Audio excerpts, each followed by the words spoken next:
special session today. We are talking about natural support for cancer care with Dr. Nasha Winters. Dr. Nasha is a naturopathic doctor, fellow of the American Board of Naturopathic Oncology, and has been on her personal journey with cancer for the last 29 years. She has not only transformed her life from terminal cancer, but helped thousands of people battle cancer with a unique approach that combines the best of both conventional medicine and alternative care. She's author of several books, as well as a global healthcare authority in integrative cancer research. I am Amita from Nourish Doc, a global platform and community for natural, holistic, and integrative therapies. I am honored to welcome and introduce our viewers to Dr. Nasha Winters, who joins us live. Welcome, Dr. Nasha. Thank you so much, Amita. It's lovely to be here with you and all of your listeners. Thank you. Thank you. We will get started now. So, in your book, you talk about how cancer is a metabolic, environmental, and emotional disease, not just a tumor. Can you please expand on this a little bit? Definitely. I mean, we've been in an interesting about 100 years. We've been really seeing cancer as a tumor cell, a genetic disease, which is known as the somatic theory of cancer. And that has been the basis of how we also then treat cancer, right? Is from that perspective and from that approach.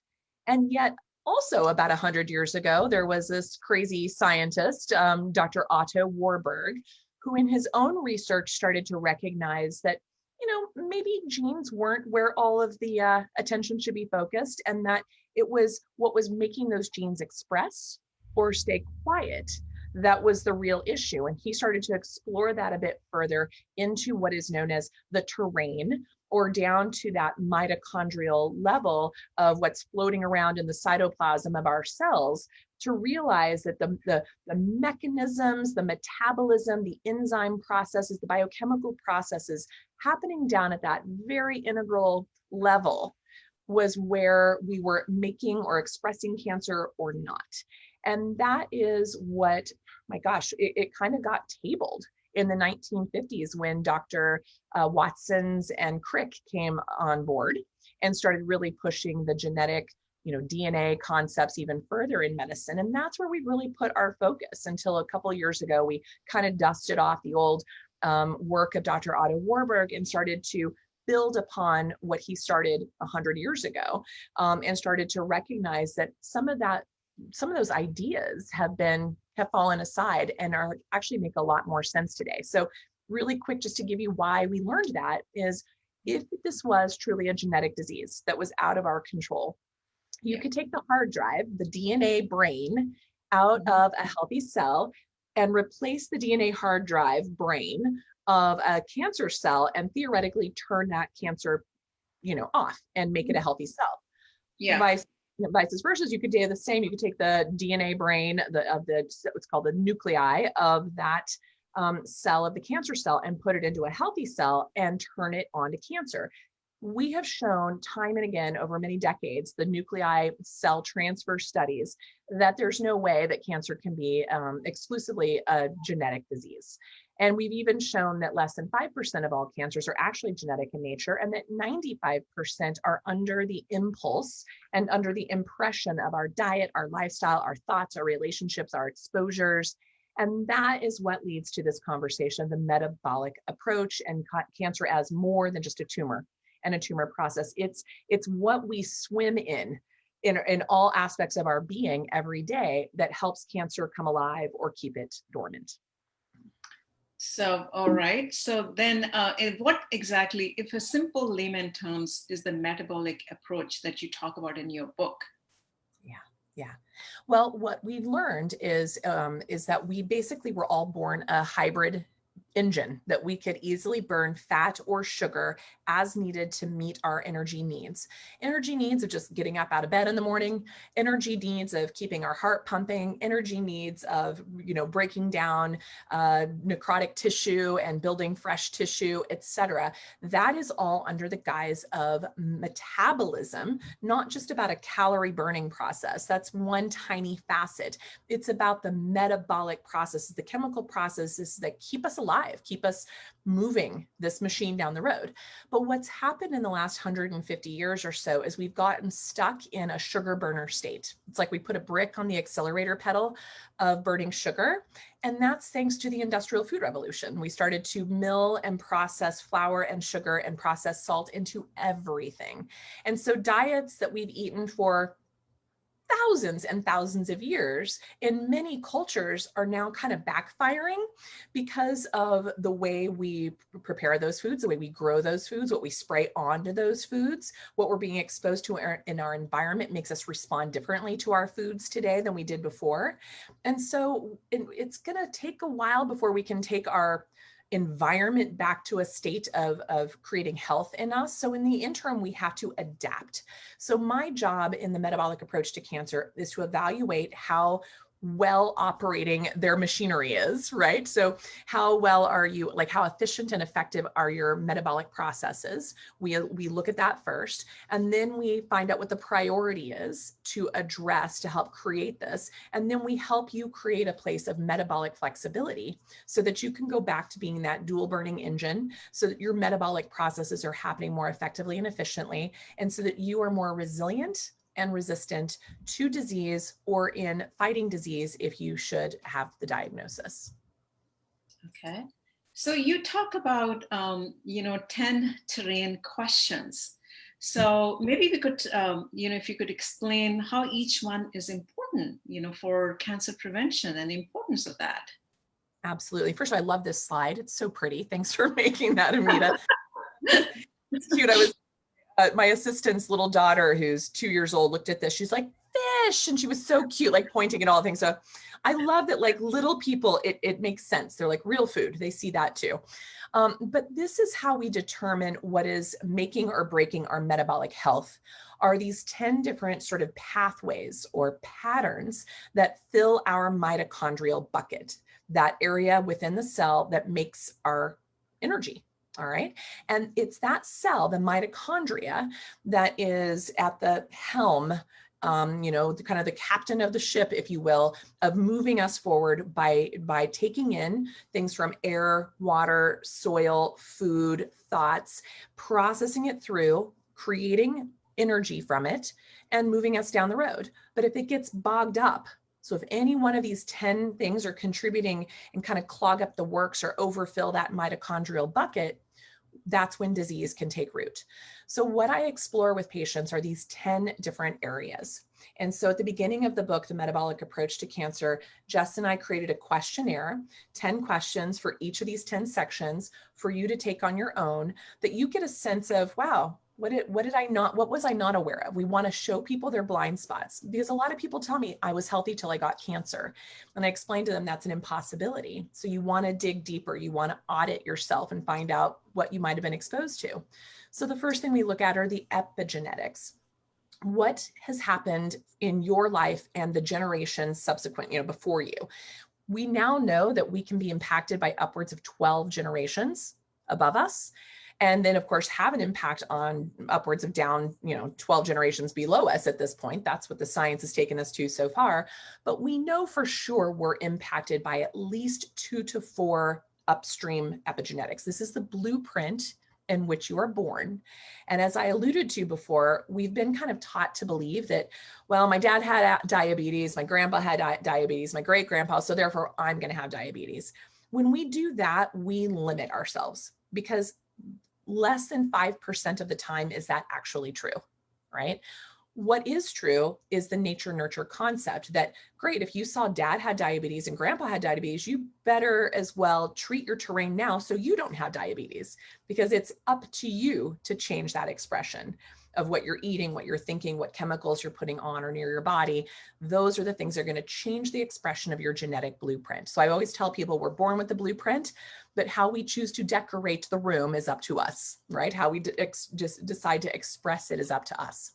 That segues nicely into our blood sugar balance. So I remember, I know we have a huge Southeast Asian population listening in on this as well. My first time to India was in 1992. And at that time, I was early in my diagnosis of cancer. And no one had cancer. I didn't meet anybody who knew anybody with cancer. That was, it was like, that was weird. There were a few people starting to deal with the touch of the sugars. So I was starting to hear a little bit about diabetes at that time. Fast forward 2003, I go back for 4 months to do a deep dive into my own care in an Ayurvedic hospital in Kerala, also doing some study there and traveling around. And now everywhere I go, only 10 years later, people find out about my work and what I do. And they're like, oh, my mother was just diagnosed with cancer, my sister with cancer. Everybody was dealing with diabetes. We're talking a decade went by. I haven't been back since, except for I was in Southeast Asia last fall. So Thailand and that whole region. There, you can't go 2 feet without meeting somebody with cancer or diabetes. So we're talking in a span of a couple of decades. We've now taken entire regions, swaths of the world that were otherwise not seeing this. That is thanks to the unbelievable rise in sugar and the unbelievable dumping that goes into the toxic burden section as well of glyphosate onto our food sources. So regions of the world that have depended on, legumes and rice as their mainstay of nutrition, those foods are what sequester the glyphosate, endocrine disruption, poisoning more than any of the other foods out there. So the sad part is a diet that someone's lived on for generations is now in essence killing them because we've changed the food, we've changed the soil. And so we have to adapt first before we expect the governments and the environmentalists to get the changes back to a food that's nourishing again. So whereas people might have been living on grains and legumes for years, they can't anymore. It will take their lives. So we have to all start to work around that we've made major changes in our environment. Too much sugar, too much chemicals, too much factory farming and factory food making. And so that's not helpful. That then segues into the other dump into the bucket of our mitochondria, our microbiome and GI function. And in my studies of Ayurveda and Chinese medicine, health begins in the gut. Health begins in the GI tract.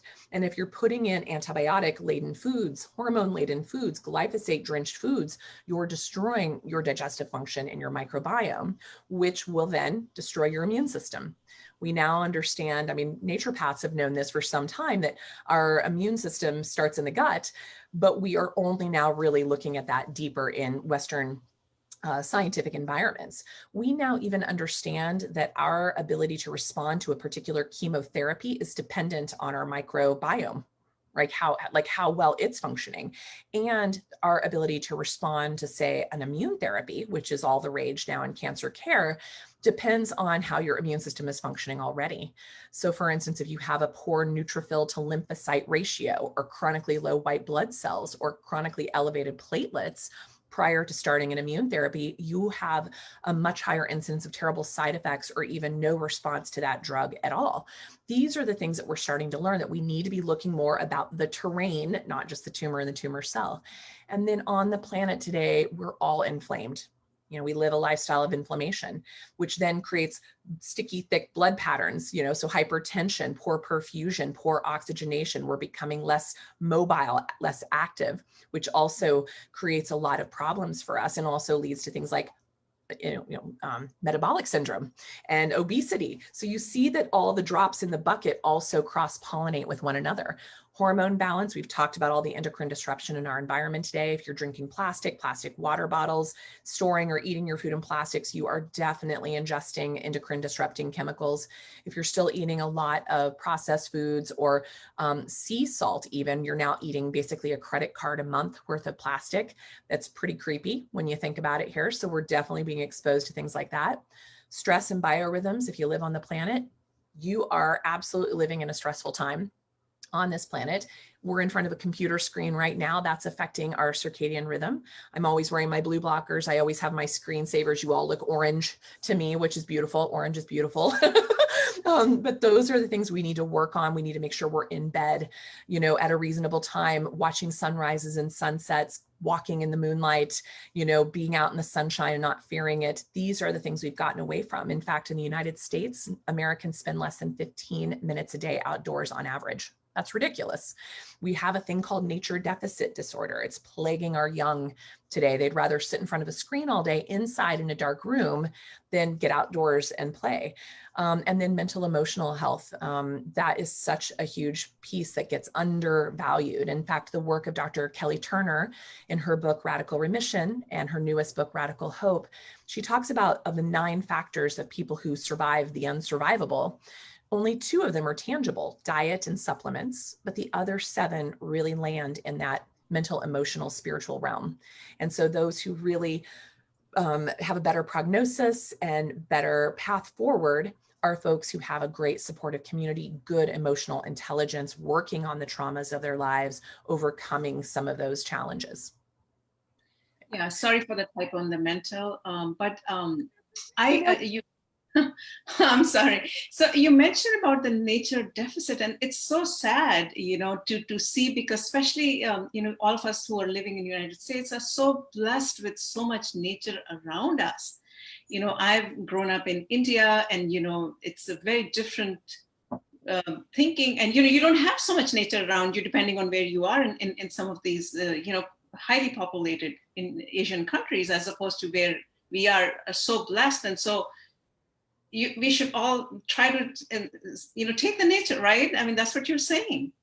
Exactly. It's interesting. I was in Hong Kong in November, and it was incredible to me to be in this incredible metropolis. And yet they've tried very hard to bring nature into the city, put, rooftop gardens. Even in New York City now, my favorite place to go in New York is called the High Line, which they took these old raised railroad tracks and turned them into pathways and gardens that basically weave through the densely populated urban areas. So we can bring nature into us. Even if you live in a tiny apartment, I've spent a lot of time in Mumbai, and on the tiny little balconies, people have these beautiful gardens growing all these gorgeous like eggplant and peppers and spices and seasonings. It's like, just even getting your hands in a tiny pot of soil on your patio brings some of that in. So they're really, despite the fact that these urban areas can seem like they are missing nature, it's interesting how people are getting creative of bringing nature into those arenas. I hope we do more of that.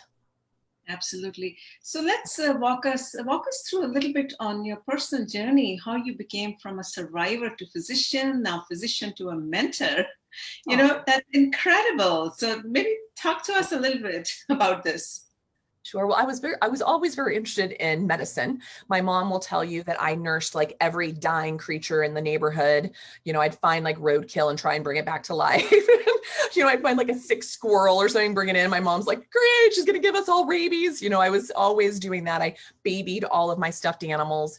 So there was this natural inclination to be a healer. I think part of that too is it was a good resource for me of being able to control something in my environment. If I could take care of something else, it took care of me. I came from a lot of trauma, a lot of background, of a lot of stressors, addictions, violence in my household. And so it was sort of my outlet, I think, in caring for another. So my gift and curse, played out well there. I had so many health issues, even from the time I was born, did not respond to any formulas. They ended up putting me on, because no one breastfed, which was ridiculous back at that time. So they settled on a soy formula, which this is a question coming up later, which I love. We'll talk about it then. But that was about worst choice you could ever have put into my body with what we know of my epigenetics today. And it ended up being that it started my period when I was 9 years old. Now today that's common, it's not normal, but in 1979, 1980, that was definitely not common or normal. By the time I was 11, I was dealing with all kinds of endometriosis, polycystic ovarian syndrome, started needing to get on birth control pill to deal with that, like everything, just layer caked. By the time I was 14, I had cervical dysplasia, 16 cervical cancer, 19, all kinds of health issues. But because I'd had endometriosis, IBS, and polycystic ovarian syndrome for so long, I just assumed my GI symptoms were more of the same. So did the doctors, until I started landing in the ER with such excruciating pain and unbelievable, baseball sized clots coming out of me in all these different ways that no one understood, but they just kept giving me more drugs. And about 7 months before my diagnosis, I was almost in the ER every single month. And they just kind of started treating me like a histrionic teenager. By the time I ended up in the ER, because I hadn't had a bowel movement in a month and I was very, very sick and I was I thought the bloating I had was from not pooping. By the time I landed in the ER, it was actually ascites. It was built up of liquid, metastasized liquid in my abdomen. I had lesions all over my liver, all over my grapefruit-sized lesion in my right ovary, peritoneal implants, carcinomatosis, fluid around my lungs and heart. My kidneys were in complete failure because the tumor was pushing against my ureter. My portal, like I was so much fluid, it was squishing against all my vasculature. So I was getting terrible edema. Just to give, I'm just giving you kind of the picture that it took me literally dying for someone to finally do the right testing and figure out what was going on with me. And when they did figure it out, just shy of my 20th birthday, which is weird because we're in this window right now. My 48th or 49th birthday is Wednesday. So this time, 29 years ago, was at the brewing of this process. Still took a few weeks after that to get the pathology back. This is 1991. We weren't fast turnaround then, but so I was officially 20 when my diagnosis came in, but I had been very sick for many months leading up to this hospitalization.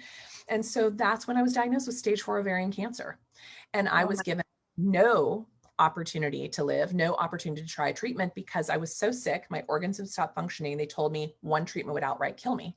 So I'm literally in the ER with a guy crying because he had a daughter my age. I'm like consoling the doctor, and they're hooking me up with palliative care. They're hooking me up with second opinion oncologists. They're hooking me up to figure this out, but they're trying to basically get me out of there as quickly as possible because there's nothing to offer me except for pain meds, which I didn't respond well to, which now I understand also is an epigenetic hiccup. But that being said, I was told I'd had 3 to 6 months. And then I said, well, if I could do treatment, how long would I have? And they said 3 to 6 months. So it was sort of like, no matter what, I was sort of screwed, I guess that's a way to put it. But it was either do or die, and either one I was going to die. So instead of accepting that, I got angry, not that I was going to live, but I got angry that it taken somebody that long to actually figure out what was going on with me. So what that did is it fired up something inside of me that said, well, I want to find out why. They don't care why. They didn't ask why. They're not curious. I'm curious. And if I'm going to die, I want to know why. And so that's what led me on this journey. I never expected to survive. I never expected to get to this point. And perhaps my detachment to that, my lack of attachment to my very survival was a win. There wasn't a Dr. Google. I didn't have millions of websites and forums shouting their bad advice, because I look at that today and I will tell you, this may not fare well for many people, but sometimes that is far more dangerous, confusing, and overwhelming to have so many resources now than it is. So I love these vetted environments where we can filter out a lot of the noise and get very clear and very specific. That's what's led me to a near 3-decade journey of exploring this process for myself, as well as at this point, well over 10,000 patients that I've directly worked with or indirectly through the training of their doctors, worked with to help them understand their own terrain, their own process, what got them to that point, help them cultivate that curiosity to help them start to apply the tools necessary to bring them back to a place of balance. It's a very inspiring story. And you must have been traumatized. I cannot imagine a teenager going through that, all these things that you talked about. Yes. And, it's interesting, some people have heard a bit about my story. Up until my diagnosis, there was actually several years where I really didn't care to live. I had come from some pretty, honestly, cancer was not the most traumatic experience of my life. Right. And so it was the wake up call. It was literally a bad Clash song of should I stay, should I go now moment. It was definitely here's your opportunity to leave. You've been begging for this. You've even tried to take your own life a few times. Now's your chance. Here you go. How great to go out as a martyr dying of cancer. Great. And instead it kicked on a pilot light inside of me that said, no, it's almost like when someone said it can't be done, my stubborn gene comes forward pretty strongly then. It comes out. And so you'll love this. Just the other day, I received a t-shirt, total anonymous. I have no idea who sent it to me in the mail. But last week or 2 weeks ago, I was on a podcast and I was saying, underestimate me. That's like like a dare in my life. And so someone just sent me anonymously a t-shirt that says, underestimate me. That'll be fun. And I laughed because I thought, oh my gosh, my mom is going to, she arrives today and I'm so excited to show her this t-shirt because she'll be like, you should have been wearing that t-shirt since you were 3 years old.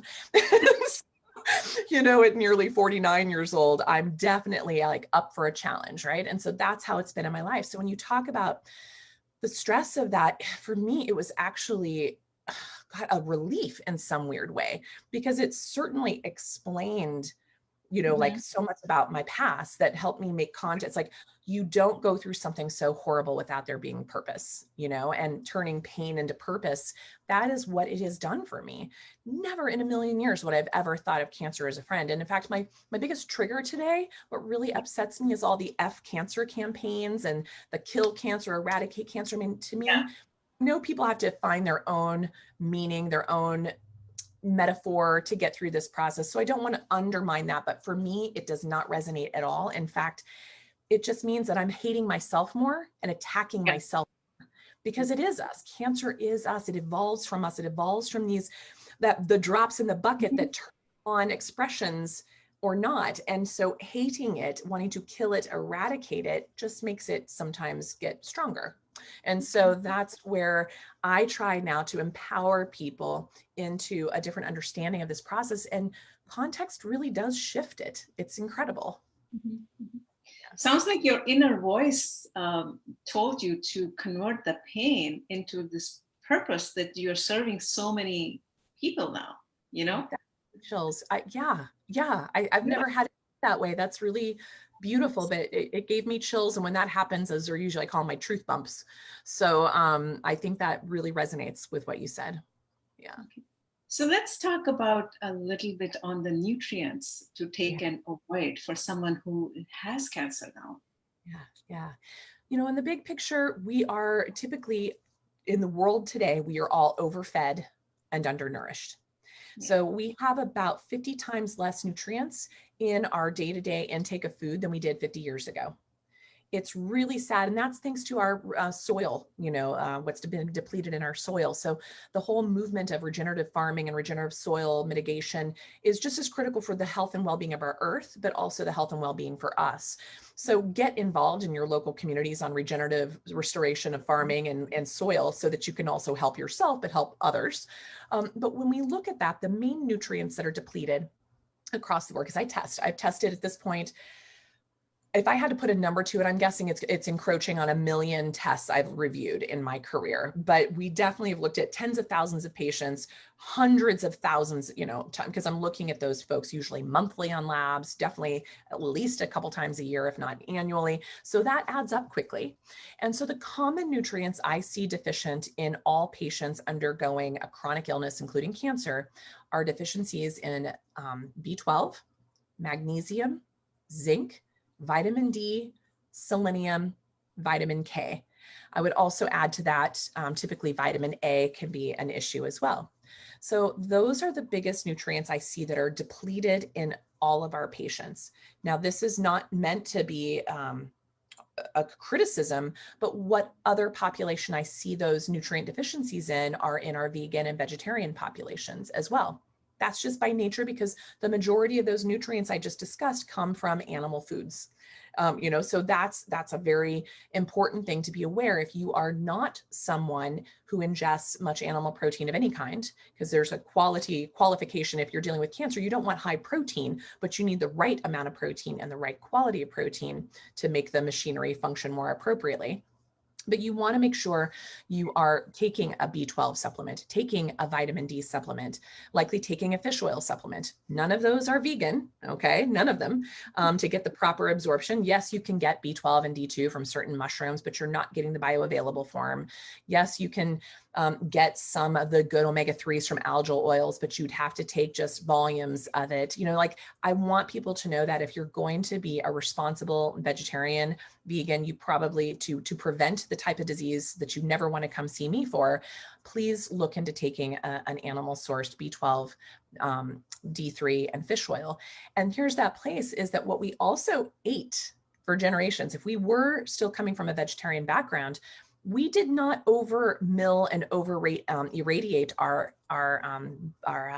grains and legumes. So we would ingest a fair amount of bugs, you know, into our diet.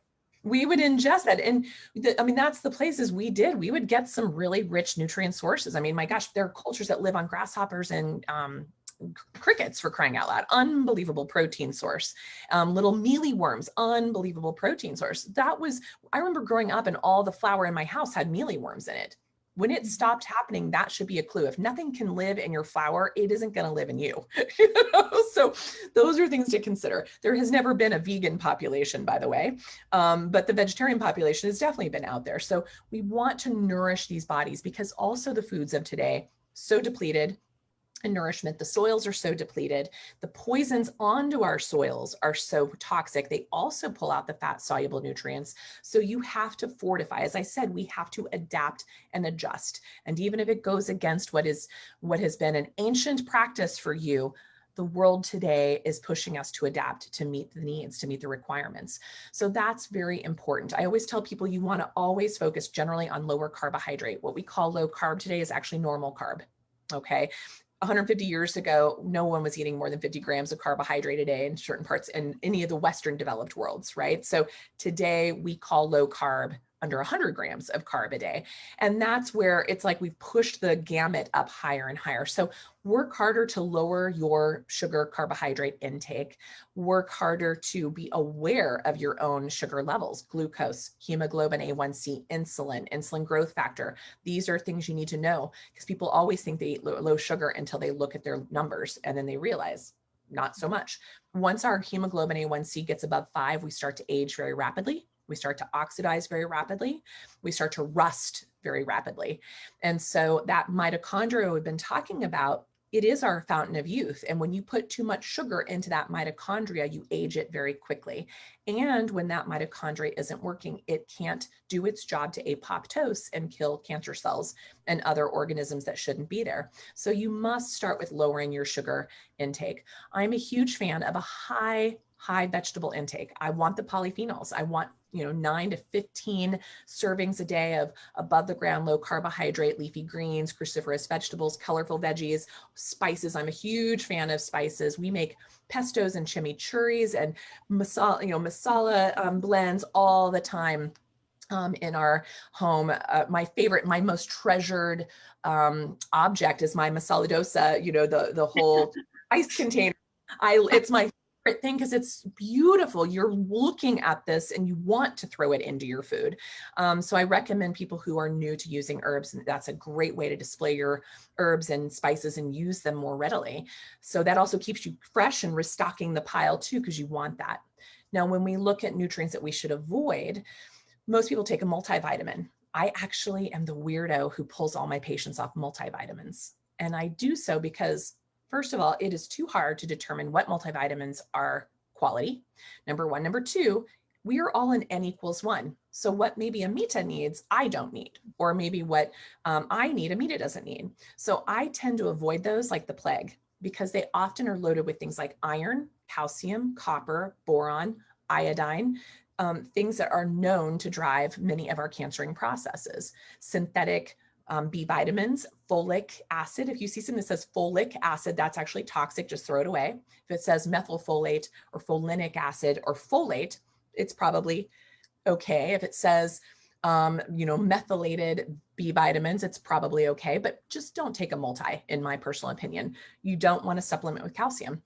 That's another one that often shocks people. When you could read up on the book, Dr. Thomas Levy, his book, Death by Calcium, is pretty compelling. People like Dr. Cowan in his latest book, cancer book on a new form of water, talks about that calcium that we all thought we needed to supplement with. It's about calcium not being in the right place at the right time. But what helps calcium move to the right place at the right time is proper vitamin D levels and vitamin K levels. And if you're eating a vegan or vegetarian diet, you don't have either of those. So then when you take calcium on top of it, thinking you're helping your bone, you're actually making yourself more inflamed, more oxidative. So there's all these mechanisms of these balance. And when we ate whole foods, real foods, in India for generations, you had your own cow, you never processed, pasteurized or homogenized the milk. Your dairy, that quality, clean, raw dairy was your perfect food. Vitamin K, B12, vitamin D. But today it's it's like a former Frankenstein version of itself. It's so processed. And then when I have chai now in India, 20 years after the first time, it tastes like a big drink of sugar versus it used to be just mostly creamy, you know? And so we've even changed the palate to being mostly sweet forward versus that creamy fat forward that it was 20 years before.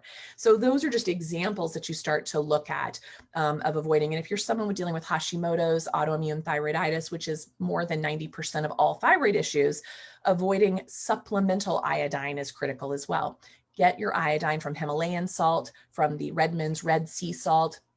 I used to say sea salt, but it's now so high in plastics and other contaminants, I tend to avoid it, which is unfortunate. But the things from like our Himalayas, more inward, we're not putting too much plastics into that environment, is quite good for good mineral intake, can be very, very balancing for you.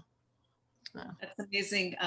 It brought back memories. My grandparents, where they used to live, so in the street, most of the homes, they had their own cow, and that was very normal at that time. Yeah. Have their own milk and butter and the ghee, and the cow dung would be used for the fuel. Exactly. Yeah, you have your dung for fire, for fuel, for heating your food. You have the ghee that you can make the ghee, which is known in Ayurveda, it's the ojas. That's how you nourish the body, is through ghee. You replenish the tissues. And guess what? That's pure fat. So the Ayurvedic doctors were actually kind of our first ketogenic doctors, It's good.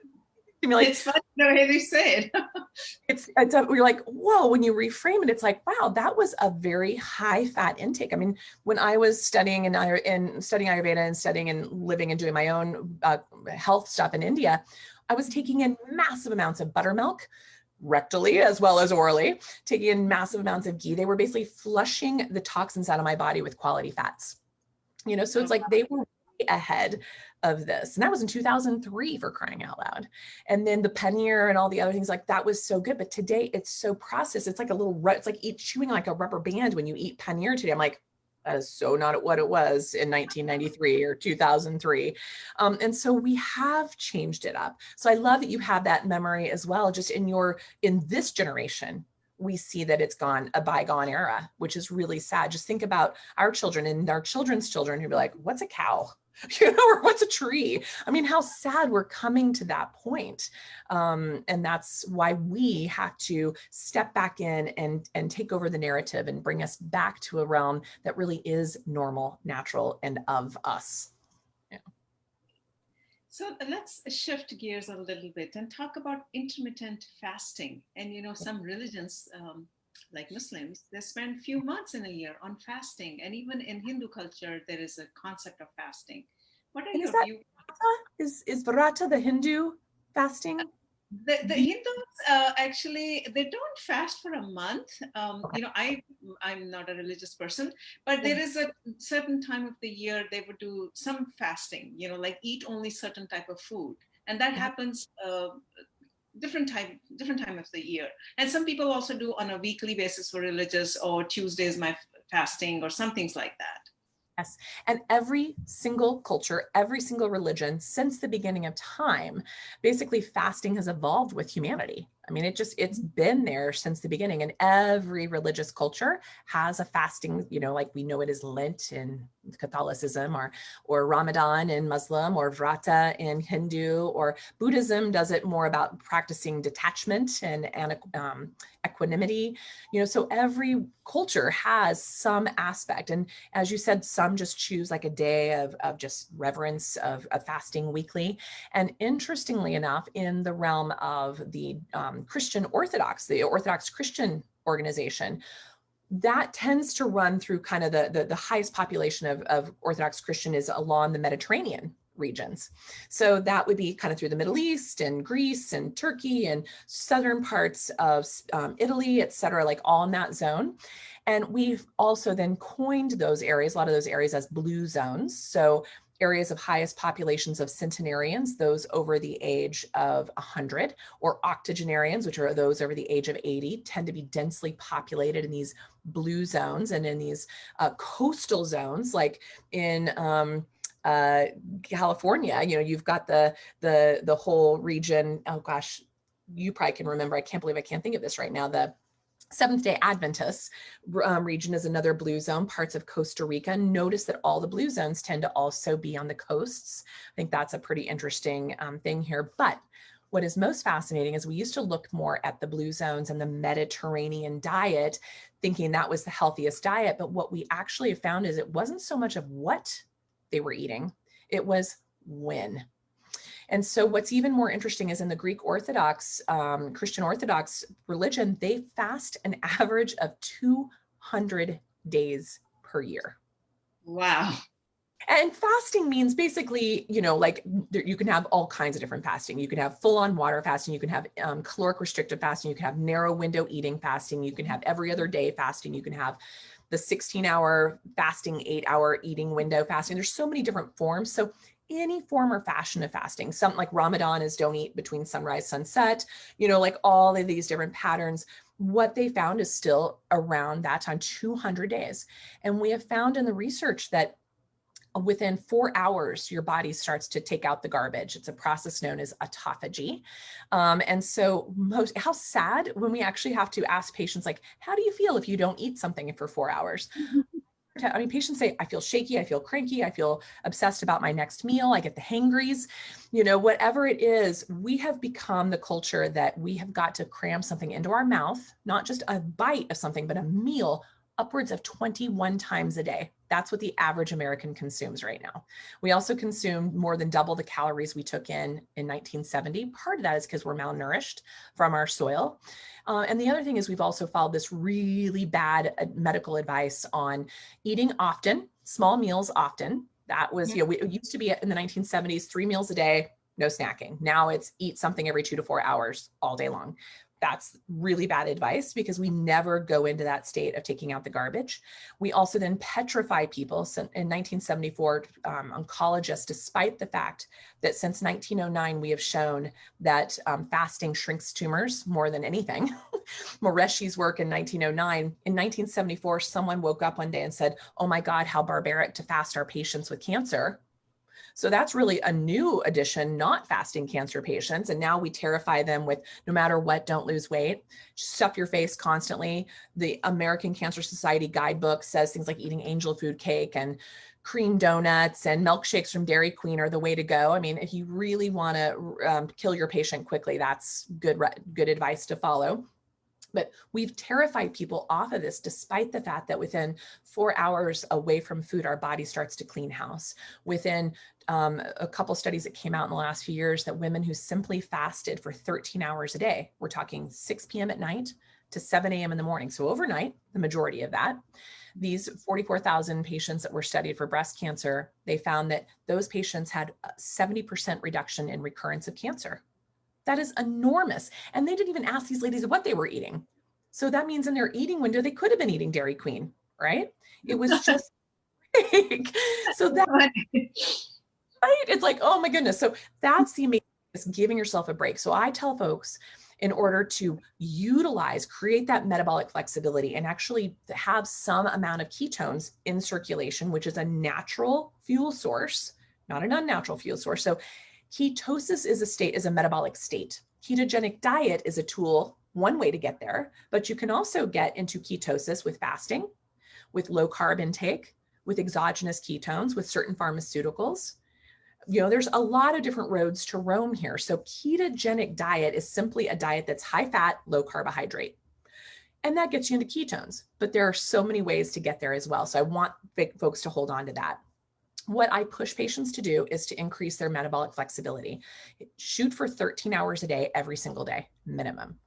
If that's still difficult, work towards it, right? So if you finish dinner, don't have anything for 13 hours. If you're still like, oh, I'm hungry, I tell people have a cup of cinnamon tea. That will take away the hunger. Even a cup of black coffee, even decaf, will take away the hunger as well. Nothing in it, as much water as you want, as much herbal tea as you want. That can get you through that and start to strengthen you.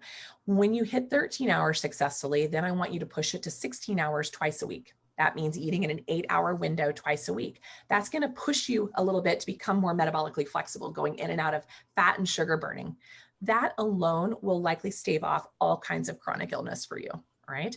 If you're dealing with cancer or something more chronic like obesity, diabetes, then you might want to work with someone to help yourself do a 3 to 5 day fast once a month to push that a little bit further. Now you can do it just pure water, but if you have medical conditions, I would recommend with bone broths and herbal teas, maybe the Prolon fasting mimicking diet from Dr. Walter Longo's work, that can help people also get there. So how this impacts us is a lot of people just think of being in a fasted state or being in a ketosis state is just going to lower our glucose uptake. But there are 10 metabolic push buttons to the cancer process known as the 10 cancer hallmarks. And I was going to pull up so I make sure I don't forget any of them to just tell your listeners, because your question is, how does this work for cancer patients? So of course it can starve glucose, which is the most common fuel source for more than 70% of all cancers. So it's a good strategy to probably incorporate for anybody, even for a short period of time, whether you do it through ketogenic diet or fasting or low carb, vegetarian diet. I really like Dr. Will Cole's book, Ketotarian, which is sort of a vegan vegetarian version of the keto diet to help people lower their carb intake, is an excellent source. There's a great, there's a Keto Vedic cookbook that I've really gotten into, which I love, kind of an Ayurvedic keto version. There's a Ketotarian dietary book, which is like the Mediterranean keto, again, more low animal protein versions. So there are definitely ways to do this, but you have to become very aware of your carbohydrate intake. So on the 10 hallmarks of cancer that a state of ketosis addresses, it stops cell proliferation. So it's like cancer cells are they just keep proliferating and they don't stop until the organism is dead. And so ketogenic diet has been shown, and state of ketosis shown to stop that proliferation. It also sensitizes the anti-growth signals in the body. So it basically turns on that communication again that the cancer has turned off. It increases apoptosis. That's one of the most powerful ways because of its direct impact on the mitochondria. Mitochondria are in charge of apoptosis. So it enhances mitochondrial apoptotic properties. It limits replicative potential. So it basically tells the DNA, don't make new DNA in the cancer cells. So it stops that. It prevents the ability to metastasize. So it helps create kind of a lack of adherence. So a lot of our cancer cells get sticky and they kind of bump into other things and move around the building. This cadherin concept. It also lowers angiogenesis. So that's a place, so it stops migrating, it stops taking blood vessels to the cancer cells and it takes blood vessels to the right direction. So it keeps that cancer isolated from nutrients around the body. It definitely reprograms the energy cell metabolism we've just talked about here. So it takes it out of that chronic sugar burner state and puts it into more of a ketone burning state or back and forth as needed. And then it helps avoid that immune system cloaking that the cancer does over time. Over time, it actually hides itself from the immune system. And ketogenic and state of ketosis seem to prevent that from happening. The other thing that happens is it's also very anti-inflammatory. So if people are dealing with any chronic inflammatory condition, fasting and a state of ketosis is very, very powerful. People like Dr. Terry Wall has treated and reversed her extremely bad form of multiple sclerosis with a ketogenic diet. And she's now got clinical trials on vets and people all over the world who are successfully abating their autoimmune conditions with this as well. So we know it's very, very helpful here too. And then it just creates more of a genome stability. It upregulates our TP53 tumor suppressor gene and others. So you can see that it hits all these different doorways. And it also makes sense then why cancer is becoming more prevalent, because our poor mitochondria are broken in most of us. You get exposed to glyphosate, you take an antibiotic, you eat some crappy quality food, you don't sleep, you're under chronic stress, you hate your job. All of those things make that mitochondria much more vulnerable, which means it can't do its job to keep all of the other metabolic processes in check that keeps your cancer cells dormant. That's amazing. I just had one question. You talked about, mentioned that the ideal would be to fast for 16 hours and eat only for 8 hours. So would you recommend eat only 2 times during that 8 hours, like 4 hour window? That's kind of would be the idea. Ideal, right? And I've got patients who eat in 4-hour windows. I've got patients who eat in a 1-hour window. They call them the 1 meal a day folks, OMADs. We've got folks who, what's so cool about the studies on this is it honestly doesn't seem to matter. That's what's amazing. So if I have somebody who gets into an 8-hour window and they just sort of graze the whole 8 hours, that seems to still be okay. If I have a patient who only eats in that 1 hour a day, but they eat an enormous amount of calories in that window, that seems to be okay. It's so strange to me that it's not, I mean, obviously I still want people eating quality and I still want people to avoid sugar. Those are still kind of, for me, non-negotiables.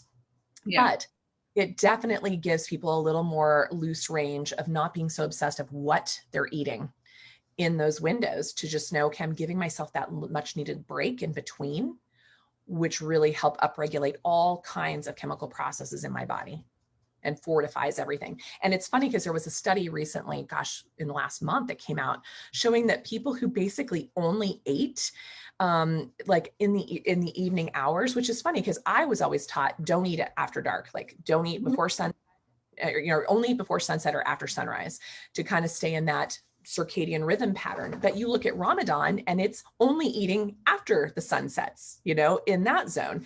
And this recent study came out showing that basically people eating in the evening hours was just as effective. So each time I think I have it figured out, a study comes out to show, wow, we probably should all just be taking some form of bigger break between our meals, shake that up, and anything is likely going to help. So I hope that gives people, like a book like Dr. Jason Fung's book on all the different ways to intermittent fast. Try a few out for size, see what works for you. My husband and I, when we fast, I would prefer in my life to eat breakfast and lunch and then fast on all the way through. I like to eat earlier part of the day, but he's the meal, he's like, love language is cooking. And so for us, the time our meal time can come together is in the evening. So I switch it to also match my relationship and all those pieces too. But when he's out of town, I just kind of naturally gravitate to my own rhythm. Find what works for you. Try on a few on size. You can't go wrong, I guess, is the key. Sure, sure.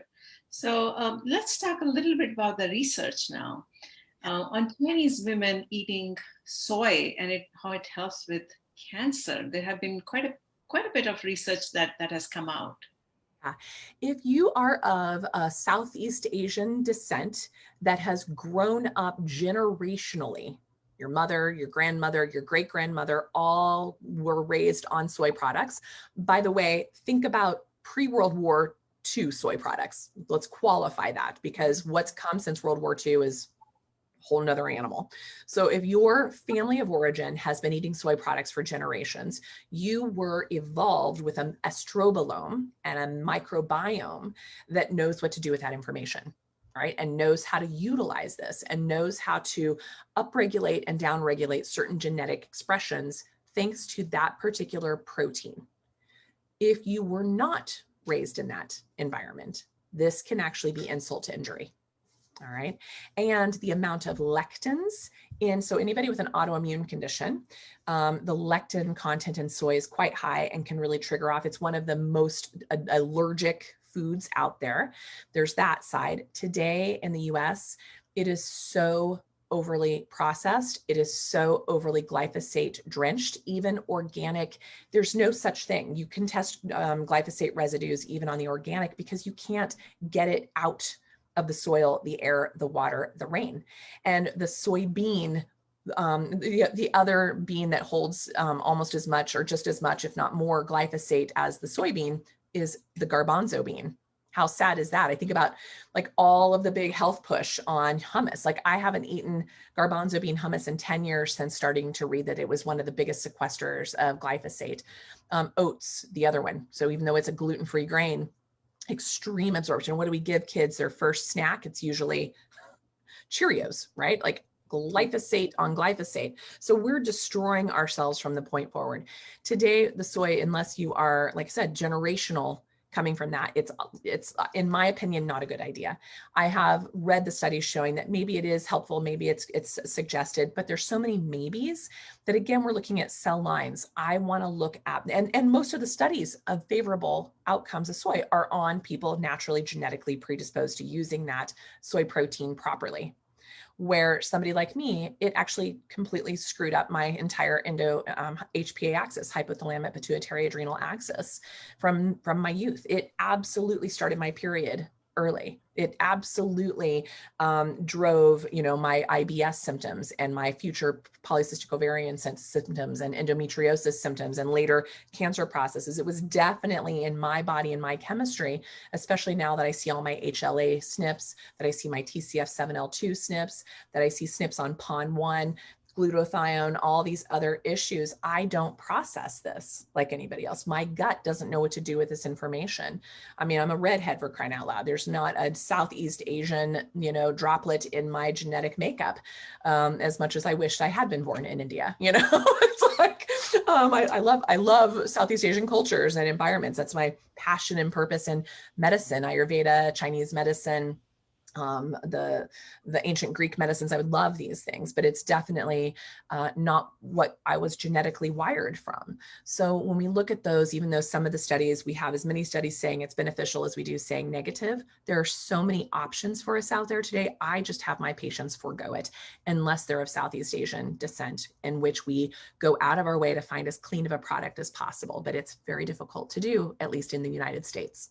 I know in parts of Europe in the San Francisco area, I do know that there are some people still making, like, you can kind of see a little soy curd truck driving through the neighborhood where you can go and get some stuff that's pretty darn clean, as close as you can get, but you don't get those in places like Durango, Colorado. So yeah. Yes. San Francisco has a large Southeast Asian population. So shifting a little bit, let's talk about your research on using mistletoe extract, cannabis, and vitamin C to treat cancer. These therapies that I have listed here are probably the most studied and sort of recognized and vetted therapeutic interventions in all of integrative oncology worldwide. In fact, mistletoe is the most studied integrative therapy in the world.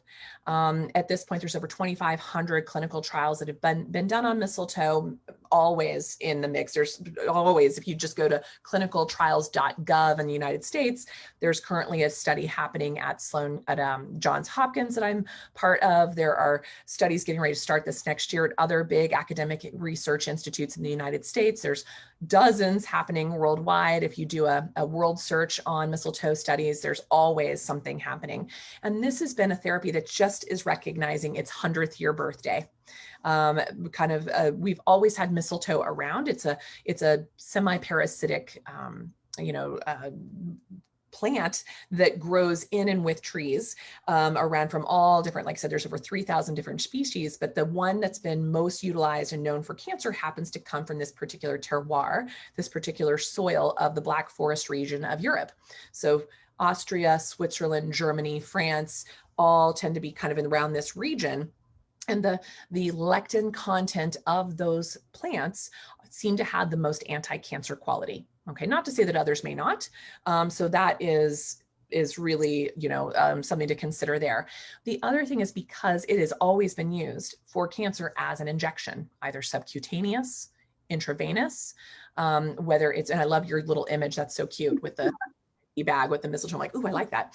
And though it has some implications of health benefits as an oral agent, like it's a really good remedy orally for headaches and other things, there actually is no studies on it as a support for cancer at an oral level, partially because the anti-cancer is found in the lectins, and the lectins are so intense that you take them in, they will either cause a major immune reaction because it's a very much of a poison, or it will be degraded before it even gets to the gut. So it doesn't have that, it doesn't reach its potential as a cancer therapy until it's drawn in. I know there are folks who are out there saying that there's some that are working, but I haven't seen the data to make me want to divert from 100-year positive outcome to start to try something just because people don't want to use a needle.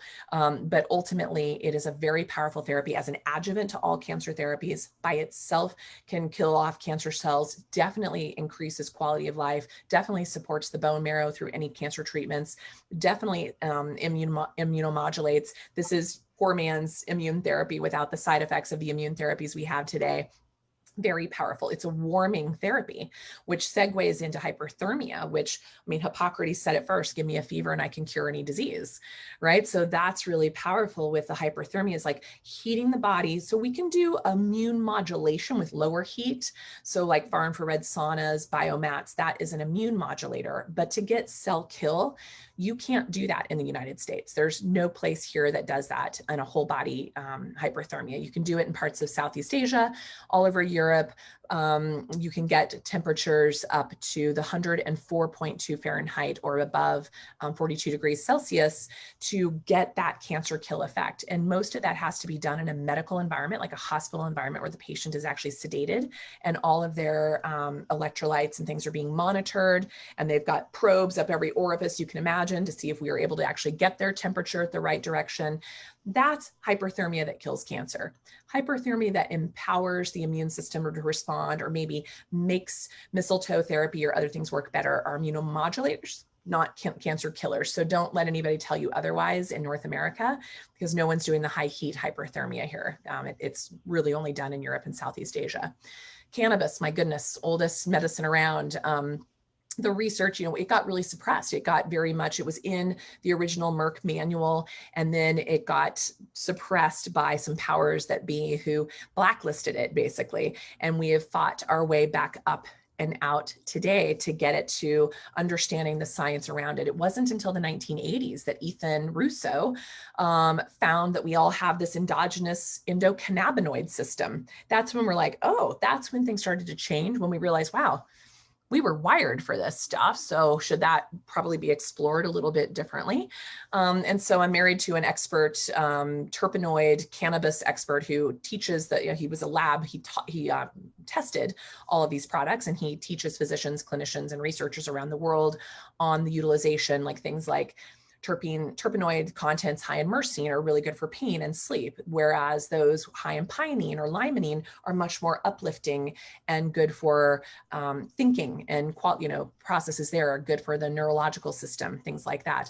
So there's all types of different things we're learning now. Cannabis is finally finding a seat at the table with the research coming around it. And we're learning now, again, sort of like we've seen in the industry of farming, cannabis is now just as toxic and poisoned and mold riddled and pesticide riddled as all these other crops. We've really destroyed it as well. So please buyer beware, please know your source, please make sure it's been third party tested on microorganisms, on chemicals, on metals, on sprays. It's incredible how much is getting through today that's incredibly toxic. And we're using these in very vulnerable populations.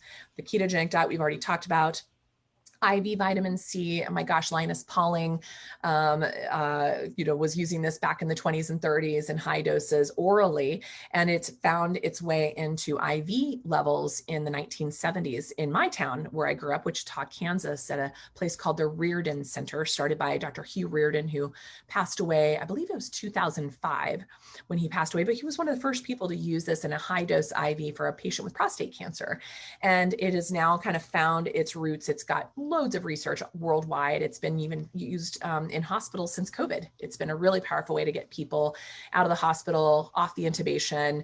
We've used it for treating things like meningitis and encephalitis for many years in hospitals around the world.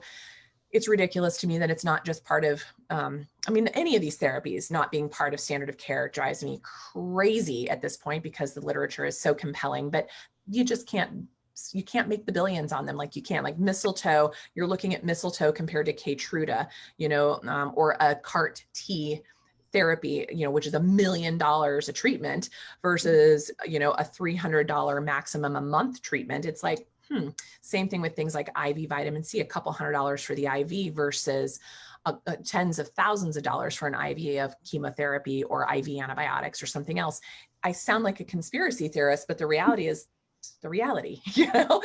People don't even want to talk to me when I start to do the research. So most of the research out here are paid for by philanthropic donors, people realizing that industry has no interest in running these studies. So when you say, well, I don't see any studies on it, well, first of all, it takes an average of 17 years for a study to start at the bench and get to the bedside. That's ridiculous. I don't have patients that can wait 17 years. Number two, funding. Most clinical trials are costing millions, if not tens of millions of dollars. No one wants to fund something like a Mistletoe trial to have it come to fruition when you can only make a little bit of tiny money from it and barely any at all, because it's not a patentable product. So that's why the study at Hopkins right now was funded philanthropically and by donation, moving nicely into phase 2 clinical trials just to show safety. We had to go through those flaming hoops in the United States, despite the fact that it is in the repertoire in India, in Canada, in Mexico, in Southeast Asia, in South America, all over Europe. If you have cancer in Europe, you've got an 80% chance of using this medicine at some point in time. But in the United States, we keep these walled off from access to these patients. So my goal and job is to create a hospital, an integrative, metabolic forward residential hospital research institute in the southern part of Arizona, where these therapies will be offered and hopefully covered by research grants, philanthropic donations, some cash pay, some insurance, and that we will be opening the doors there to be doing these therapies in conjunction with, like hyperthermia with radiation is one of the most powerful combinations without the side effects. Mistletoe with immune therapies help our otherwise only 20% response rate go upwards closer to 60 to 70% response rate. Ketogenic diet really enhances the outcomes of all our standard of care therapies. It makes radiation more effective, chemotherapies, aromatase inhibitors, all of those drugs much more effective. IVC has been shown to be just as effective in pushback for cancers like glioblastomas, pancreatic and ovarian cancer, as many of the chemotherapies out there, like carboplatins and Gemzars, for instance. So these are things we're wanting to show when you put them together, it can enhance standard of care and that we can work better as a truly integrative tribe versus not. So a lot of cool stuff happening out there and on the horizon. So one can only hope we're going to see change in the near future. That's amazing. And when are you going to open the doors for your hospital? Well, we are now in our own capital campaign because we're just all, this is a passion purpose. I started having visions of this center 2 years into my diagnosis. So it's almost 27 years in the making. And now we have, we know our land, we have our performer, we're ready to go. So we're now, it's a for-profit and a not-for-profit. The hospital itself is not-for-profit, but we have aspects of the campus that have for-profit offerings for interested investors.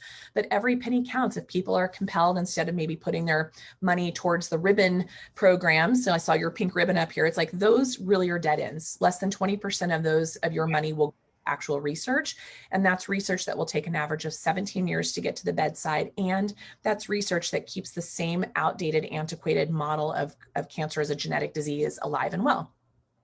My encouragement would be for you to invest in other, foundations like the Believe Big organization that funds the clinical trial at Hopkins, or our organization, Believe Big Institute of Health, which is funding the hospital. We're looking at building that out. I've been trying to find partners for this for 25 years, and we almost had it a couple years ago with a philanthropic interest, but he chose to invest in radiation proton centers instead. That is a very good thing to also invest in, but it is still keeping us in the same broken system. So we are definitely looking to partner with people that are innovators and want to see generations change in healthcare, in particular, in general, and cancer in particular. So BBIH, Believe Big Institute of Health. If you Google that, you'll get to the website. You can watch a little video. You can read all the different kind of one-pagers of it. We are incredibly excited that it is taking root. We've created some incredible things in the future. I can't wait. It's probably 2 to 3 years out from the doors opening once our funding is secured. Yeah.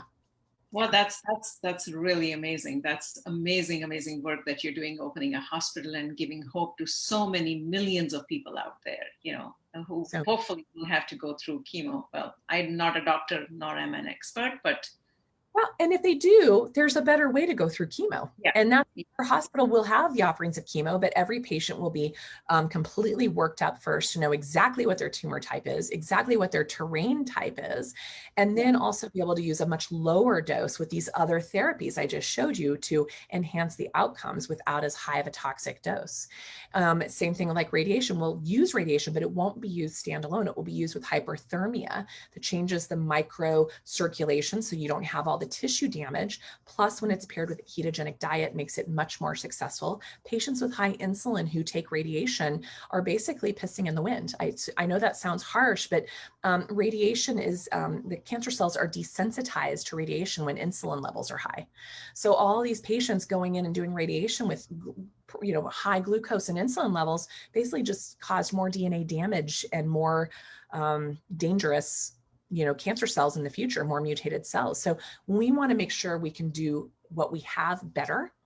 And we want to bring therapies that are otherwise kind of prevented from being in this country more accessible. So people don't have to find the means or the ability to travel abroad to have these therapies that can be done under one roof. And then hopefully it'll be paid for by loving open arms and hearts of people interested in investing in something different than the ribbon campaigns.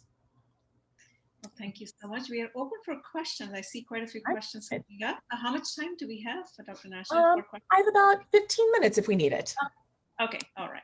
So let's, there's a lot of questions. I'm going to just stop sharing. Oh, great. Thank you. So I can read all the questions. Okay. Okay, so someone is asking about edamame is not good if you are Black. Is that what it is? And so I want to make sure. So again, if you are Black but don't have Asian descent, it's probably not a great idea for you. Edamame again. So what we see here a lot in our African American population has a much higher risk for a lot of cancer types, and they're not properly screened and supported. It drives me crazy that we just are ignoring an entire population that has a much higher risk factor. And most of the risk factors in that community are more related to the metabolic issues. So diabetes being a key driver. I am not, unless that person grew up in, parts of Southeast Asia and came from a long line of that, I would not think that edamame is a good idea for that patient population. I've never seen an African, person living in South Africa or Rwanda or any other parts of that area ever having soy as a natural part of their culture. So definitely I would not recommend that. Yeah. Okay. So someone is asking, could you name a few of your favorite European clinics where mistletoe hyperthermia can be done? Oh, that's such a good question. Yes, I sure can. Dr. Henning Sweppe, Arcadia Clinic, up just north, it's near Kassel, Germany. A lot of patients will fly into Frankfurt and they'll transport them up. He does photodynamic therapy. He is very, very well versed in metabolic approach to cancer. My book's now in German, so he has his German patients read it as well as, shares it in English as well. He does hyperthermia, both local, regional, and high heat, whole body. He does mistletoe, IV sub-Q, even into the tumor, peritoneal, etc. He also offers other therapies. He's also a clinic that you can stay there. They have really good organic food. They're right next door to a hot spring, taking the springs, the thermal cool place there. So you've got this beautiful park to walk through. It's lovely. The other clinic that's really excellent is Hufenland, Hufeland, and they are just between kind of Stuttgart and Frankfurt. Also, you could find either of those and they will transport you. They also offer all of those things, including low doses of chemo. I just ask patients not to use the insulin part of it.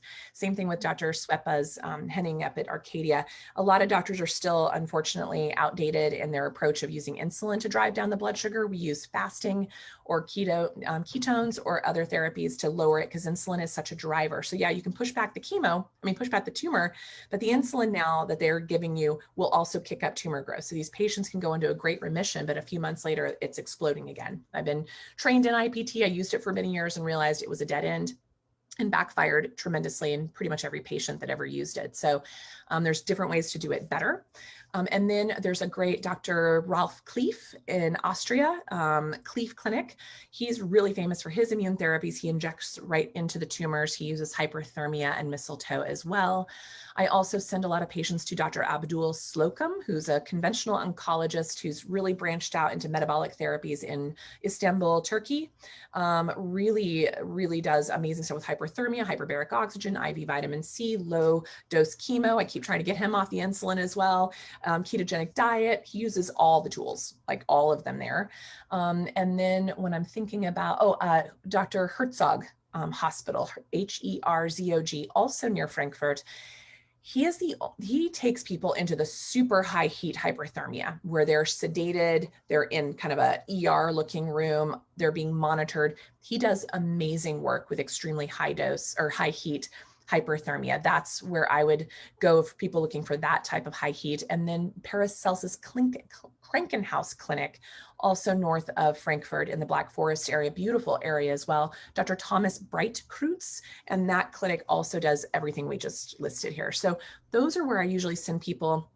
In Europe, I do have a doctor in training right now in Switzerland who's a radio oncologist who's going through my metabolic approach to cancer training program right now. I have an MD and a naturopathic doctor in the UK currently going through my treatment. We have a graduated doctor now in South Africa, Dr. Jenny Levin. Also have our graduated oncologist, Dr. Wafa Hadid Abdel in Egypt. And so we are really trying to branch globally. We have a ton in North America, graduated and in the training, and one in Mexico now, and two in the training program out of Canada. So we're starting to cover our bases here of having doctors who can support you on this process, even telemedically, to do consulting to help you test, assess, and address your own terrain, understand your own metabolic flexibility, get you into the right places for treatment, and help you decide what matches you. So yeah, there's some good stuff, and we're building out. So the hospital will be our prototype. And then our plan is to have them all over the world.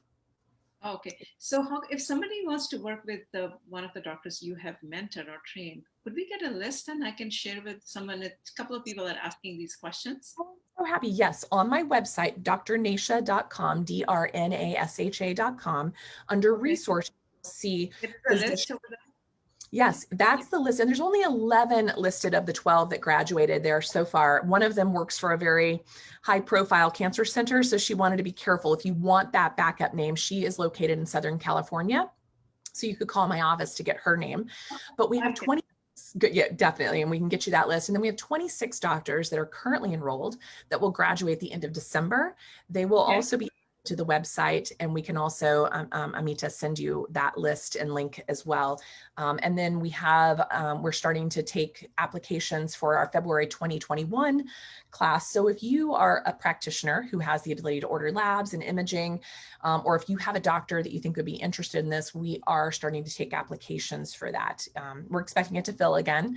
Our goal is before the doors open to the hospital, we have 250 physicians trained worldwide that are able to run with this concept and this model, because that's what makes a difference. I was doing this one-on-one with patients, and they'd take these amazing, 50-page treatment plans to their the doctor's like, I don't know what to do with this information. So that's what shifted me from patient care to training the physicians, because if I train one doctor, they're affecting hundreds, if not thousands, instead of me doing the one-on-one I did for years. So it's super exciting to see the changes that are happening. Yeah, absolutely. A couple of people asking the same question. I'll get back to you. I'll get all the information from Dr. Nasha, all the list of doctors who are graduating also in December, and I'll share. Okay, so moving on, someone is asking, what are the best protein sources for vegans with cancer if soy is out of the question? No. So no one likes hearing this from me, but I am not a fan of veganism because of those nutrient deficiencies we talked about. It's very difficult to do this as a vegan. I've never seen anybody successfully pull it off.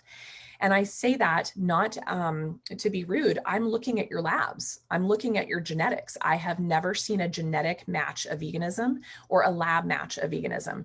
I have, however, guided thousands of people doing this as a vegetarian. So if you're willing to eat eggs and if dairy is not a problem for you, it's easy to do this. That's where Will's book, Ketotarian, is very, very helpful as a guide and resource. I know people out there say they can do it. I have yet to find the labs that support that. If you are of Asian descent and you are able to get quality soy, then that can be an option. But for the most part, it's very, very difficult to get non-Asian vegans up to speed with this. So I know people don't like hearing that, but you definitely can do it as a vegetarian. And even if you are a vegan of Asian descent with taking in the soy, I still recommend an animal source B12, vitamin D3, and fish oil. And same thing with my vegetarian folks. I know that starts to push people out there, but we literally were given all of our nutrient needs on this planet. And it's really, really, it's like when we deny an entire source of that out of dogma can kill. I've lost a lot of patients to dogma. And I tell people, I don't follow dogma, I follow data. So if your data shows that it's working well for you, yes, keep on it. But if it suggests otherwise, please don't be in your own way. And I say that as someone who came from that realm. So I was vegan the first 7 years of my diagnosis, and it almost killed me more than once. And the improvement I had in the beginning was because I was living on such a crappy standard American diet. I worked at hot dog on a stick, for crying out loud, from 7th grade until I graduated high school. That's about as crappy diet as you can get. We were super poor. We lived on only processed food, and I lived on fast food. So jumping from that diet onto a vegan diet was a huge improvement. But I became more and more malnourished. And then I became a vegetarian, and that shifted things. I started to add some eggs. I started to add a little bit of dairy. Dairy did not work in my body at all. So I had to pull it back out. And then I worked towards in about 2010. So only for about 10 years, I started adding in a bit of fish and then taking grains and legumes out of my diet entirely because I was getting way too many carbohydrates with those. My whole body and life changed. It was incredible. I had always been pretty hefty. And outside of in the extreme part of my sickness, I got incredibly cachectic and malnourished. But when I quit doing grains and legumes, I lost 36 pounds without even trying, and I have never brought that back on. And then I was able to eat dairy for the first time in my life. So finding good quality dairy, ghee again, heavy cream, heavy sour cream, all organic, that became another source of nutrients for me and changed my body and my psychology. So I want you to know, I've been through this process with you. I tried to force myself to do things, but my body retaliated, and my labs guided me to say, you need more of this, this, and this. I was chronically deficient in iron, but taking iron wasn't working for me. So I had to start to eat a little bit of red meat. I know my quality very well. I know when and how much to eat. I can handle a couple of ounces a month, and it keeps my tank topped off. That was just me. Most people can do it without, but I had so much damage to my gut from my diet and lifestyle background and my genetics that it was all a big problem for me. So everyone has to play with their own N equals 1. Don't guess. Don't just say I'm doing this diet because it's right for me or right for the planet. Take a look and make sure it's right for your physiology and for your genetics. And that's what we talk about in the book. We debunk a lot of the myths around nutrition. We help people start to explore a little bit deeper in themselves and what works, because what I thought would work for me or for my patients turned out to not be the case. I've learned a lot. It's very humbling. And every time I learn something new, I apply it. That's the beauty. It's why it's called the art of medicine. We learn something new all of the time. Instead of throwing the baby out with the bathwater, I adapt with the new information and move forward. Great questions, though. I really appreciate it. And I wish I could give you a better, easier, gentler answer. We have so many more questions coming up. Unfortunately, we're almost out of time. How much? Yes. Yeah. One more question? Yeah, like another couple questions would be great. Yeah. Okay. I just want to make sure that. Okay. So someone's asking about. We'll go really quick on this one. Is on infrared saunas. Do they help at all, or are they waste of money? Sure do help. They're very much about helping you detoxify all the junk that's coming into our mitochondrial bucket. And also they do immunomodulate, and they do help with circulation and lower inflammation. So yes, and great cardiovascular tone. Go for it. I own one. I love it. It's part of my weekly routine for sure. Okay, great. So someone's asking, how do you know if dairy is not working? Are there obvious signs of inflammation or allergic reactions? I Great seem to question. be able to eat dairy easily, but I don't know if there's anything negative going on internally that I might not be aware of. Excellent. Well, as long as it's quality dairy, that's key. If it's not organic, you're eating a ton of hormones. You're eating a ton of chemicals. You're eating a lot of dioxin, which makes this a very toxic food for you. So that I can tell you right there, if you're not eating organic, just stop it altogether. You preferably want to find raw, but that's sometimes hard and expensive, at least low, at least organic and grass-fed, grass-finished organic to get the best bang for your buck. Most people know right away if they feel terrible. If you get a little bit of like post-nasal drip, if you get congestion in the ears, nose, throat, that's usually a dairy gateway reaction. If you have any digestive bloating or discomfort or kind of mucousy stools, that's usually. If you don't know for sure, oftentimes elevated eosinophils on your blood count above 2, on the 2%, that shows some gastritis, some gut irritation. So what I tell patients then is maybe pull dairy out for 2 weeks and then reintroduce it and see what you notice. And for me, like some patients have casein allergies, which is the milk protein. So maybe you look at low, see how you do on a low casein type of dairy. For me, I don't do well with lactose. So I have the LCT SNP. So I actually have a lactose intolerance gene. So you can look for that as well. But I can do well on just the pure high fat, the ghee, butter, sour cream, whipping cream. Those all do well in me. I avoid casein because I have high insulin growth factor, and that's a key driver in ovarian cancer. So I stay away from that IGF casein protein. So those are just some, again, it's never one answer, but going back, there's a whole section in the book talking about dairy, but these are great questions. And when I took out the lectins of the grains and legumes, I was able to tolerate dairy again for the first time in 15 years. I much rather have a piece of cheese than a piece. Yeah. I was going to say we're going to send one chapter of your book to all the participants as well. Yes, Okay, yes. I think last question before. Could I ask about what to do for the BRCA1? Yes. So the BRCA gene, and sometimes known as the Angelina Jolie gene these days, but the BRCA2 is simply a DNA repair hiccup. And so we sort of make the public believe that this is really bad and dangerous. And it accounts for about 5% of all of our cancer types. And yet one thing I want you to know, Barbara, who asked that question, is people with BRCA gene do not have any higher risk of death than people without. So that's basically been a media BS driver that these patients, so you might have some risk factors to have the cancer, but it's not because of the gene, it's because of your lifestyle and your diet. This gene is very malleable to your diet and lifestyle. It's made worse with radiation. So the idea that a patient is smashing and radiating their boobs every 6 months, if they have this gene, you will have cancer, okay? That is a bad idea. This is a DNA repair gene, and the worst thing you can do to your DNA is radiate it. So I never recommend mammograms for these patients. I recommend Sona-Cena ultrasounds instead to really get a good visualization that's non-radiation inducing. It's also a methylation problem. You want to make sure you're getting your proper cruciferous vegetables, the proper B vitamins, B12. This is why I'm really frustrated with vegan vegetarianism, is B12 is the most important way we methylate. And if you look at the B12 status on vegans, vegetarians, even the research shows, but everyone I've looked at are low. So you don't have the ability to methylate in that patient population. And so you also want to be working on cleaning up your bucket. That's the way you prevent BRCA expression. I have the BRCA expression, found that out in 1996, 5 years after my diagnosis. I'm now 29 years out from that diagnosis, and my recurrences stopped once I started changing my terrain.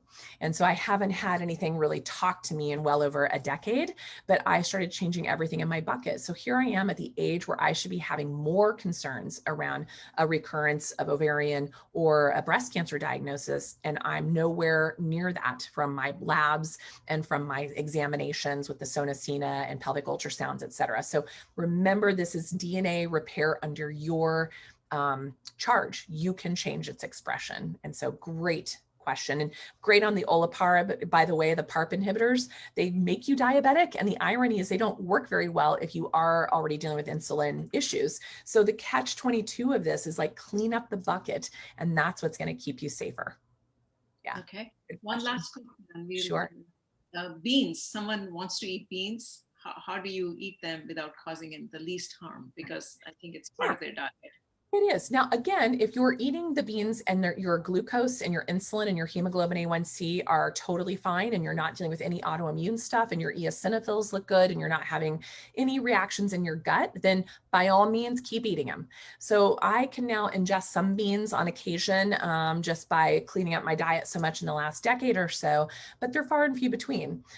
So you need to learn for your own body. A serving of beans, by the way, to give you all of your carbohydrate and protein needs for the day should not be more than a quarter cup. Who eats a quarter cup of beans? Mm-hmm. Right? Yeah. No one. Yeah. Everyone eats cups. If you're eating more than a quarter cup of beans a day, you're getting too much sugar. Okay. So that's why it can't step in. Great, you can get your protein needs met with beans and rice, but you also get 4 days of carbohydrates met with beans and rice every time you have a serving. My husband and I, when we were vegetarians, we would have like a couple cups of beans, a couple cups of rice, our hummus. I mean, we were ingesting 300 to 400 grams of carbohydrate a day. Even registered dietitians, which are no means therapeutic nutritionists, tell patients not to eat more than 100 grams a day. And that's not your anti-cancer diet. That's just day to day. And so really an anti-cancer diet needs to be below 50 grams of carbohydrate a day.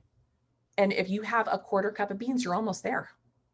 Right? So that's really tricky. I would rather get my fiber and my calories from vegetables, a lot more vegetables. I would rather eat several cups of vegetables to get the same amount of carbohydrate I'm getting in a quarter cup of beans.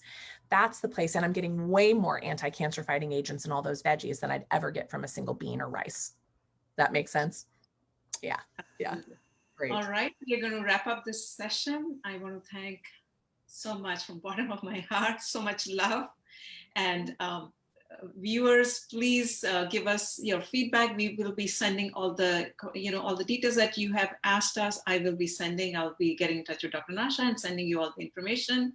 Any final words for you, Dr. Nasha, before we wrap up? I'm just so thankful. Gotcha. I'm really thankful. I love these moments. To me, docere is the Latin name for doctor, and docere means teacher. And I take that part of my career so seriously. It is the favorite part of my job, is to be able to share knowledge, because knowledge is power and empowerment. And so I'm always grateful for these opportunities. I love the questions. I love the interest. I love the curiosity that's there. And I just want you all to remember that you are far, far, far more powerful than you've ever been led to believe. So keep curious and keep on keeping on. Thanks, everybody. Thank you so much for tuning in. Please share these sessions with other people. We really would appreciate that. With that, signing off. Have a great weekend. This is Amita. Thank you.